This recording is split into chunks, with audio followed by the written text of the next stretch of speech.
Book 2, The Arrival. Chapter 4. Eustacia is led on to an adventure. In the evening of this last day of expectation, which was the 23rd of December, Eustacia was at home alone. She had passed the recent hour in lamenting over a rumour newly come to her ears, that Yeobright's visit to his mother was to be of a short duration, and would end some time the next week. "Naturally," she said to herself. A man in the full swing of his activities in a gay city could not afford to linger long on Egdon Heath. That she would behold face to face the owner of the awakening voice within the limits of such a holiday was most unlikely, unless she were to haunt the environs of his mother's house like a robin, to do which was difficult and unseemly. The customary expedient of provincial girls and men in such circumstances is church-going. In an ordinary village or country town one can safely calculate that, either on Christmas Day or the Sunday contiguous, any native home for the holidays, who has not through age or ennui lost the appetite for seeing and being seen, will turn up in some pew or other, shining with hope, self-consciousness, and new clothes. Thus the congregation on Christmas morning is mostly a Tussaud collection of celebrities who have been born in the neighbourhood. Hither the mistress, left neglected at home all the year, can steal and observe the development of the returned lover who has forgotten her, and think as she watches him over her prayer-book that he may throb with renewed fidelity when novelties have lost their charm. And hither a comparatively recent settler, like Eustacia, may betake herself to scrutinize the person of a native son who left home before her advent upon the scene, and consider if the friendship of his parents be worth cultivating during his next absence in order to secure a knowledge of him on his next return. But these tender schemes were not feasible among the scattered inhabitants of Egdon Heath. In name they were parishioners, but virtually they belonged to no parish at all. People who came to these few isolated houses to keep Christmas with their friends remained in their friends' chimney-corners, drinking mead and other comforting liquors, till they left again for good and all. Rain, snow, ice, mud everywhere around, they did not care to trudge 2 to 3 miles to sit wet-footed and splashed to the nape of their necks among those who, though in some measure neighbours, lived close to the church and entered it clean and dry. Eustacia knew it was 10 to 1 that Clym Yeobright would go to no church at all during his few days of leave, and that it would be a waste of labour for her to go driving the pony and gig over a bad road in hope to see him there. It was dusk, and she was sitting by the fire in the dining-room or hall, which they occupied at this time of year in preference to the parlour, because of its large hearth, constructed for turf fires, a fuel the captain was partial to in the winter season.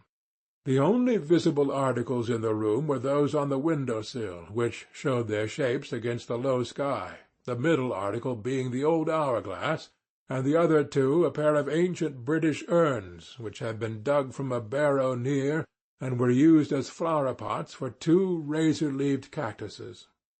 Somebody knocked at the door. The servant was out, so was her grandfather. The person, after waiting a minute, came in and tapped at the door of the room. "Who's there?" said Eustacia. "Please, Cap'n Vi, will you let us?" Eustacia arose and went to the door. "I cannot allow you to come in so boldly. You should have waited." "The Cap'n said I might come in without any fuss," was answered in a lad's pleasant voice. "Oh, did he?" said Eustacia more gently. "What do you want, Charlie?" "Please will you tell your grandfather to let us use his fuel-house to try our parts in tonight at 7 o'clock. "What? Are you one of the Egdon mummers for this year?" "Yes, miss. The Cap'n used to let the old mummers practise here." "I know it. Yes, you may use the fuel-house if you like," said Eustacia languidly. The choice of Captain Vi's fuel-house as the scene of rehearsal was dictated by the fact that his dwelling was nearly in the centre of the heath. The fuel-house was as roomy as a barn, and was a most desirable place for such a purpose. The lads who formed the company of players lived at different scattered points around, and by meeting in this spot, the distances to be traversed by all the comers would be about equally proportioned. For mummers and mumming Eustacia had the greatest contempt. The mummers themselves were not afflicted with any such feeling for their art, though at the same time they were not enthusiastic. A traditional pastime is to be distinguished from a mere revival in no more striking feature than in this, that while in the revival all is excitement and fervour, the survival is carried on with a stolidity and absence of stir which sets one wondering why a thing that is done so perfunctorily should be kept up at all. Like Balaam and other unwilling prophets, the agents seemed moved by an inner compulsion to say and do their allotted parts whether they will or no. This unweeting manner of performance is the true ring by which, in this refurbishing age, a fossilized survival may be known from a spurious reproduction. The piece was the well-known play of St. George, and all who were behind the scenes assisted in the preparations, including the women of each household. Without the cooperation of sisters and sweethearts, the dresses were likely to be a failure, but on the other hand, this class of assistants was not without its drawbacks. The girls could never be brought to respect tradition in designing and decorating the armour. They insisted on attaching loops and bows of silk and velvet in any situation pleasing to their taste. Gorget, gusset, bassinet, cuirass, gauntlet, sleeve, all alike in the view of these feminine eyes, were practicable spaces whereon to sow scraps of flattering colour. It might be that Joe, who fought on the side of Christendom, had a sweetheart, and that Jim, who fought on the side of the Moslem, had one likewise. During the making of the costumes, it would come to the knowledge of Joe's sweetheart that Jim's was putting brilliant silk scallops at the bottom of her lover's surcoat, in addition to the ribbons of the visor, the bars of which, being invariably formed of coloured strips about half an inch wide hanging before the face, were mostly of that material. Joe's sweetheart straightway placed brilliant silk on the scallops of the hem in question, and, going a little further, added ribbon tufts to the shoulder-pieces. Jim's, not to be outdone, would affix bows and rosettes everywhere. The result was that in the end the valiant soldier of the Christian army was distinguished by no peculiarity of accoutrement from the Turkish knight, and what was worse, on a casual view, St. George himself might be mistaken for his deadly enemy, the Saracen. The Guisers themselves, though inwardly regretting this confusion of persons, could not afford to offend those by whose assistance they so largely profited, and the innovations were allowed to stand. There was, it is true, a limit to this tendency to uniformity. The leech or doctor preserved his character intact. His darker habiliments, peculiar hat, and the bottle of physic slung under his arm could never be mistaken, and the same might be said of the conventional figure of Father Christmas, with his gigantic club, an older man, who accompanied the band as general protector in long night journeys from parish to parish, and was bearer of the purse. 7 o'clock, the hour of the rehearsal, came round, and in a short time Eustacia could hear voices in the fuel-house. To dissipate in some trifling measure her abiding sense of the murkiness of human life, she went to the inhe, or lean-to shed, which formed the root store of their dwelling and abutted on the fuel-house. Here was a small rough hole in the mud wall, originally made for pigeons, through which the interior of the next shed could be viewed. A light came from it now, and Eustacia stepped upon a stool to look in upon the scene. On a ledge in the fuel-house stood 3 tall rushlights, and by the light of them 7 or 8 lads were marching about, haranguing and confusing each other, in endeavours to perfect themselves in the play. Humphrey and Sam, the furs and tuft-cutters, were there looking on. So also was Timothy Fairway, who leant against the wall and prompted the boys from memory, interspersing among the set words remarks and anecdotes of the superior days when he and others were the Egdon mummers elect that these lads were now. "Well, ye be as well up to it as ever ye will be," he said. "Not that such mumming would have passed in our time. Harry as the Saracen should strut a bit more, and John needn't holler his inside out. Beyond that, perhaps you'll do. Have you got all your clothes ready?" "We shall by Monday." "Your first outing will be Monday night, I suppose?" "Yes, at Mrs. Yeobright's." "Oh, Mrs. Yeobright's. What makes her want to see you? I should think a middle-aged woman was tired of mumming."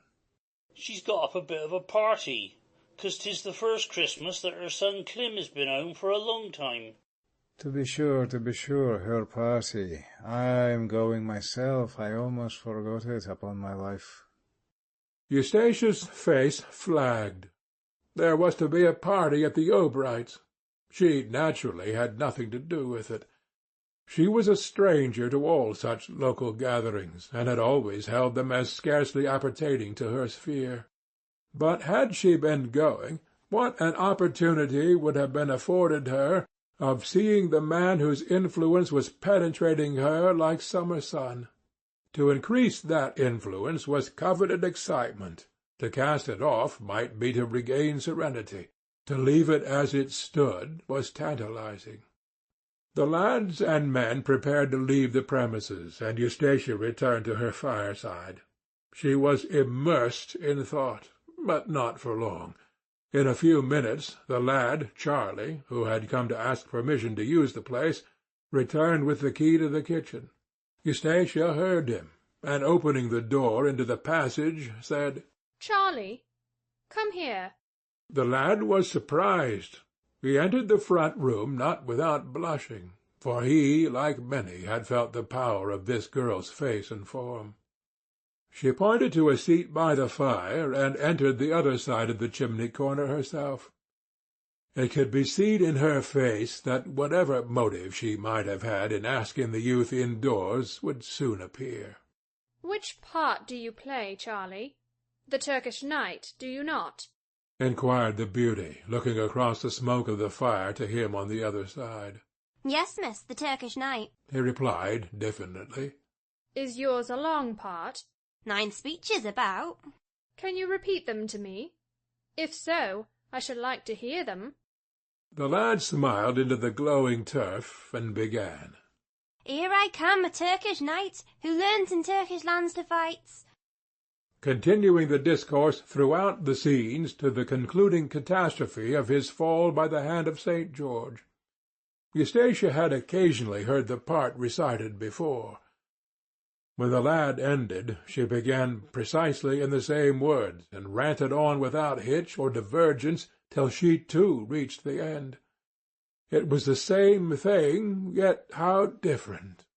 Like in form, it had the added softness and finish of a Raphael after Perugino, which, while faithfully reproducing the original subject, entirely distances the original art. Charlie's eyes rounded with surprise. "Well, you be a clever lady," he said in admiration. "I've been about 3 weeks learning mine." "I have heard it before," she quietly observed. "Now, would you do anything to please me, Charlie?" "I do a good deal, miss." "Would you let me play your part for one night?" "Oh, miss, but your woman's gown, you couldn't." "I can get boys' clothes. At least, all that would be wanted, besides the mumming dress.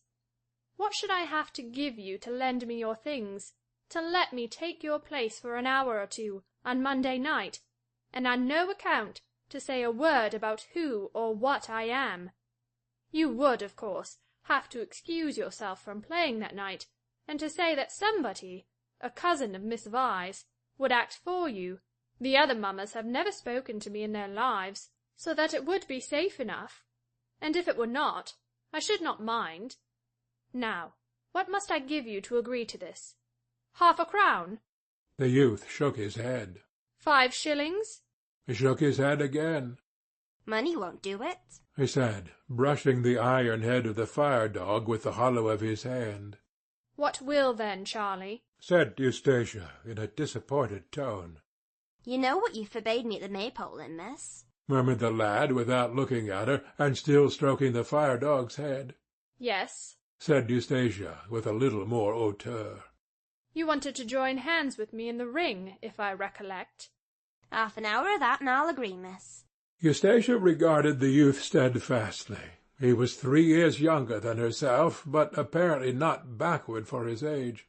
Half an hour of what? She said, though she guessed what.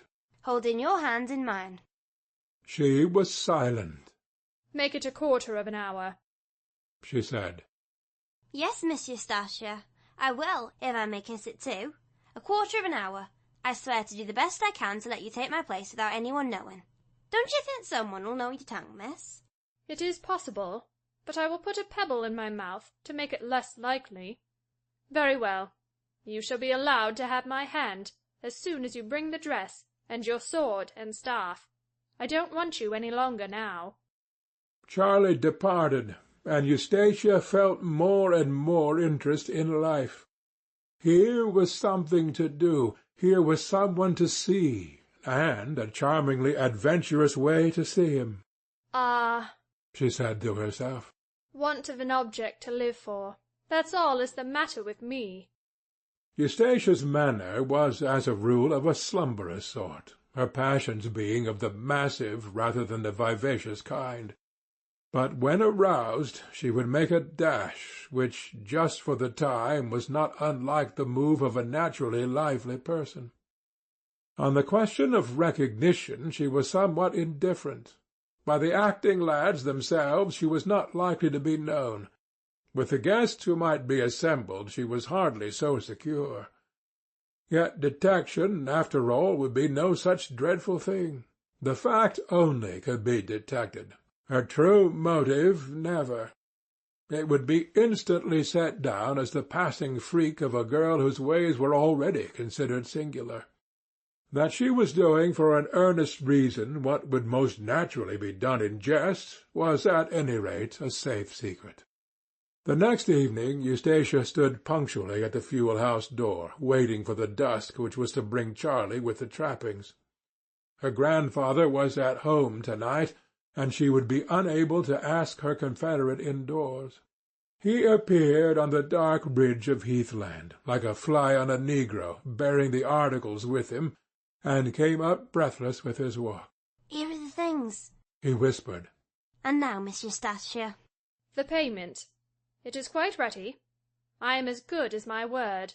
Placing them upon the threshold. She leant against the door-post and gave him her hand. Charlie took it in both his own with a tenderness beyond description, unless it was like that of a child holding a captured sparrow. Why, there's a glove on it, he said in a deprecating way.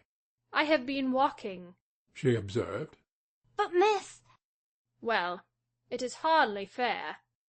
She pulled off the glove and gave him her bare hand. They stood together minute after minute, without further speech, each looking at the blackening scene, and each thinking his or her own thoughts. I think I won't use it all up tonight, said Charlie devotedly, when 6 or 8 minutes had been passed by him caressing her hand. May I have the other few minutes another time? As you like, she said, without the least emotion. But it must be over in a week. Now, there is only one thing I want you to do, to wait while I put on the dress, and then to see if I do my part properly. But let me look first indoors. She vanished for a minute or two and went in. Her grandfather was safely asleep in his chair. Now then, she said on returning, walk down the garden a little way, and when I am ready, I'll call you. Charlie walked and waited, and presently heard a soft whistle. He returned to the fuel-house door. Did you whistle, Miss Vi? Yes. Come in. Reached him in Eustacia's voice from a back quarter. I must not strike a light till the door is shut, or it may be seen shining. Push your hat into the hole through to the wash-house, if you can feel your way across. Charlie did as commanded, and she struck the light, revealing herself to be changed in sex, brilliant in colours, and armed from top to toe. Perhaps she quailed a little under Charlie's vigorous gaze, but whether any shyness at her male attire appeared upon her countenance could not be seen by reason of the strips of ribbon which used to cover the face in mumming costumes, representing the barred visor of the medieval helmet. "It fits pretty well," she said, looking down at the white overalls. "except that the tunic, or whatever you call it, is long in the sleeve. The bottom of the overalls I can turn up inside. Now, pay attention." Eustacia then proceeded in her delivery, striking the sword against the staff or lance at the minatory phrases in the orthodox mumming manner, and strutting up and down. Charlie seasoned his admiration with criticism of the gentlest kind, for the touch of Eustace's hand yet remained with him. "And now for your excuse to the others," she said. "Where do you meet before you go to Mrs. Yeobright's?" We thought of meeting here, miss, if you've nothing to say against it, at 8 o'clock, so as to get there by 9.